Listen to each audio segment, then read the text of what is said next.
Bonjour, alors je suis content de vous retrouver aujourd'hui pour une nouvelle vidéo sur Contre en Pop Culture, puisque je vais essayer de faire une nouvelle formule un peu sur cette vidéo avec le magazine Contre en Pop Culture, puisque je vais essayer de vous donner les infos, les dernières news concernant les futures parutions des romans, fantasy, SF, et puis les futurs BD à sortir, ainsi que des infos sur les séries et les films, et puis les jeux de société.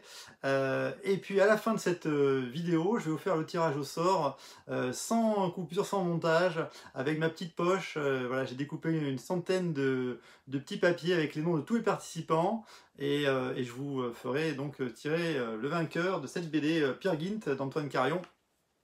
Allez, on commence tout de suite avec une info sur L'homme qui voulait être roi, la sortie de ce livre que j'avais présenté d'Armel Gaume illustré, qui est magnifique, de Rudyard Kipling, sort en édition Deluxe le 28 avril chez Corette, donc ça c'est à ne pas manquer. Ensuite, vous avez chez Christian Bourgeois, l'éditeur, la grosse nouvelle, la nouvelle traduction de Daniel Lauzon de ce livre, Le Silmarillion, qui est une édition qui a été illustrée par Ted Nasmith. Et bien ça va ressortir en octobre. Il a retraduit Le Silmarillion, donc j'ai hâte de voir ce que ça va donner. Il avait déjà retraduit les trois Seigneurs des Anneaux, les trois tomes. Voilà, et donc dans une très belle édition, et toujours l'illustration de Ted Nasmith, le Silmarillion, ça c'est la grosse info Tolkien, en sachant que Christian Bourgeois, qui réédite aussi La Formation de la Terre du Milieu, qui va sortir le 13 mai, voilà, il n'était plus réédité, là ils le ressortent. Ensuite, un projet très ambitieux chez les Forges de Vulcain, aux Forges de Vulcain, puisque ils vont créer un univers partagé par deux auteurs, qui s'appelle l'univers de la Tour de Garde. Deux auteurs, donc Claire Duvivier, dont j'avais adoré Un si long voyage aux Forges de Vulcain, et Guillaume Chamanadjian, vont sortir 3 livres chacun dans un univers partagé, commun, cet univers de la Tour de Garde.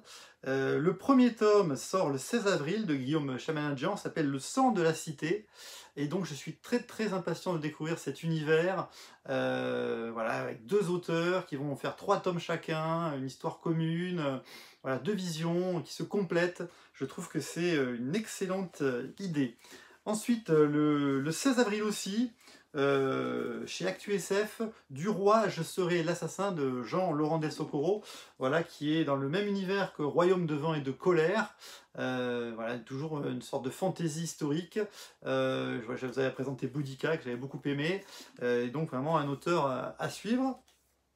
Ensuite, une grosse sortie encore chez La Talente le 20 mai, puisque la suite de Vita Nostra va sortir, s'appelle Brevis Est, de Sergei et Marina Diatchenko, qui a eu énormément de succès, ce livre Vita Nostra que je vous avais présenté et que j'avais beaucoup aimé. En fait, les 3 livres ont le même thème, et non pas, c'est pas une suite, c'est pas la suite de Vita Nostra.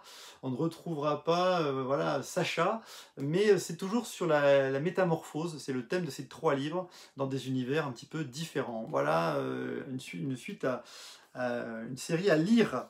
Ensuite, nous avons le Livre des Purs, le 2e tome chez Léa Édition d'Olivier Martinelli, L'Enfant-Guerre. Vous savez, j'avais beaucoup aimé le premier tome, le Roi des Crolls, c'était de l'action tambour battant.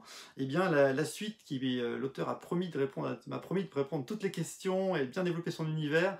Donc là, j'attends ça avec impatience aussi chez les Moutons Électriques, chez Léa Édition, le 23 avril. En BD, alors vous savez que tous les ans il y a des opérations comics. Alors là j'ai repéré 2 opérations très intéressantes pour ceux qui aiment les comics. Il y a le printemps des comics à partir du printemps. Ça coûte 6 € et vous avez pas mal d'histoires complètes très intéressantes dans des formats. Il y a Hulk, Thanos, Thor, Captain Marvel, Wolverine. Et puis le 16 juin, comme tous les ans, il y a l'opération d'Urban avec des comics à 5 €. Voilà, c'est l'occasion d'avoir des grosses intégrales ou des histoires complètes de comics à prix réduit. Ensuite, en BD, les infos de sortie, on a le tome 2 de Terra Prohibita. Vous avez présenté le premier tome il n'y a pas longtemps. Et donc le tome 2 sort le 14 avril. J'avais beaucoup aimé cette histoire un peu steampunk. Ensuite, on a une grosse sortie. Alors ça va être énorme, hein. C'est le 28 avril chez Glénat, le tant attendu 4e tome d'Elric. Ça s'appellera La Cité qui rêve. Ça, le tome 3, le loup blanc, ça fait un moment qu'il était sorti déjà. Et Elric, voilà, c'est la fantaisie, c'est absolument extraordinaire. Et puis j'avais repéré aussi la série Les 5 Terres chez Delcourt, qui cartonne et que j'adore. Le 6e tome paraîtra le 9 juin. Il s'appellera Par la force. Voilà, donc ça c'est les sorties. On a aussi au radar Célestin et le cœur de Vandrézane chez Delcourt qui sort le 14 avril. Peau épaisse chez Critique et Humanoïde Associé qui sort le 14 avril, voilà, qui est une histoire de science-fiction scénarisée par Le Temps mais qui a l'air très intéressante. Ensuite, je vais vous parler maintenant rapidement de séries TV. Alors, vous savez que le Trône de Fer de George Martin vient de signer un contrat, un gros contrat avec HBO pour le développement de nouvelles séries. La série House of Dragon, qui est le préquel sur les Targaryens, est déjà bien avancée. Elle ne devrait plus tarder à arriver. Par contre, il y a 3 nouvelles séries qui sont en production, en pré-production. La plus avancée, ça s'appelle 9 voyages. C'est Bruno Heller qui serait le showrunner. Voilà, Bruno Heller, c'est quand même un grand personnage, puisqu'il a fait Rome, et il a fait aussi The Mentalist. Et donc, ce serait pour suivre l'histoire de Corlys Velaryon et de ses voyages en mer. Voilà, une espèce d'aventurier qui a bourlingué un peu partout dans les 7 royaumes et ailleurs.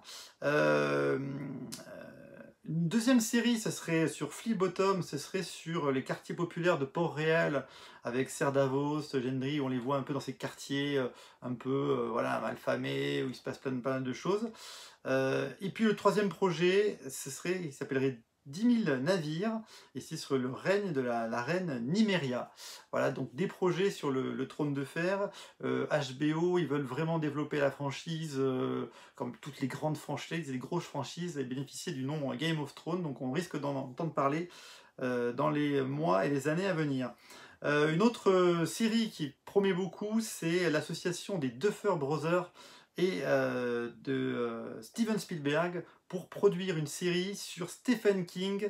Donc ça, c'est pas rien, ça serait sur le livre Talisman qu'il avait écrit avec Peter Straub. Donc voilà, c'est une sacrée annonce, Spielberg, les Duffer Brothers pour adapter Stephen King. Ça risque d'être très bien. Ensuite, il va y avoir sur Netflix l'arrivée le 23 avril de la série Grisha, l'univers de Shadow and Bone de Leigh Bardugo.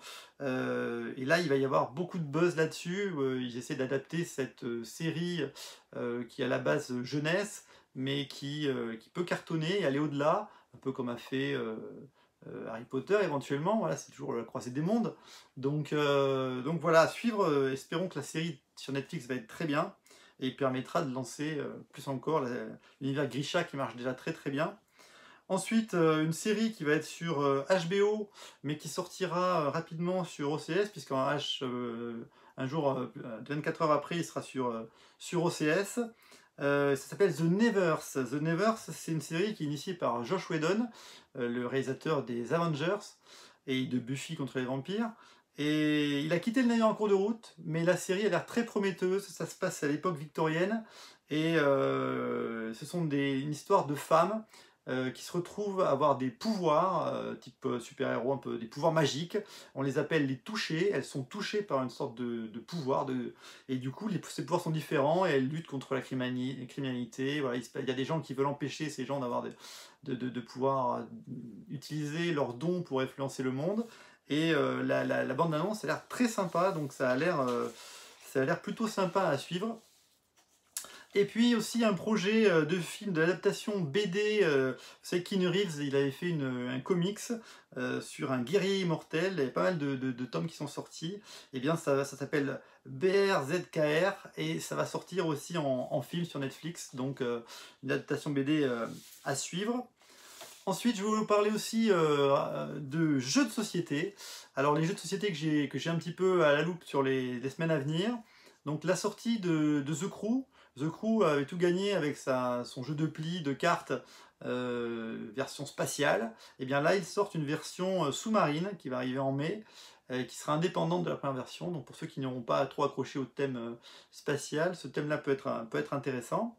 Ensuite, ceux qui aiment les jeux de dés et les roll and write, où on coche les cases, il y a le thème Wolfgang Warsch, il avait fait très futé, après hyper futé, vraiment très futé, et maintenant il sort hyper futé. Moi j'aime beaucoup ces jeux-là, avec des dés, ça coûte 12 €, c'est vraiment un bon moment à passer. Et puis pour ceux qui aiment les jeux de société plus costauds, deux sorties qui vont dans les mois qui viennent là. Praga Caput Regni, qui est de Delicious Game, qui est une grosse sortie de jeu de gestion sur la ville de Prague, qui a l'air très sympa. Et puis chez Yellow, j'ai repéré aussi Les Ruines perdues de Narak. C'est un jeu avec de gestion d'aventurier, avec des cartes, une sorte de draft. On essaye d'aller dans des ruines à la Indiana Jones. Ça a l'air vraiment très sympa et les critiques sont plutôt bonnes. Voilà un petit peu le tour d'horizon que je pouvais vous faire de ces infos, des prochaines sorties à suivre. Et tout de suite, je fais le tirage au sort de Peer Gynt. Alors, voyez, dans ce sac, il y a tous ces papiers. Hein, il y en a, voilà, je vous montre. Et ils sont avec vos noms, à tous ceux qui ont participé. Je touille pour gagner le Peer Gynt. Alors attention, et je tire un nom, et je tire Michael Tapi, voilà. Je vous montre le petit nom, et pour les autres je suis désolé, mais voilà le Peer Gynt. Donc il m'envoie un petit, où je lui enverrai un petit message, il m'envoie un message sur contreventblog@gmail.com avec son adresse, et puis je lui enverrai directement la BD. En tout cas, je remercie tous les participants parce que vraiment vous avez été très nombreux à participer à ce concours. Je m'y attendais pas du tout, je pensais avoir une dizaine, une vingtaine de participants, pas plus d'une centaine. Et du coup, eh bien, je vais refaire des concours. Voilà, je trouve ça très sympa, très amusant. Et voilà, j'espère que vous participerez à nouveau à ces concours où je pourrais vous faire gagner éventuellement des romans ou des BD. Voilà. Donc à bientôt pour d'autres vidéos sur Contre en Pop Culture. Au revoir.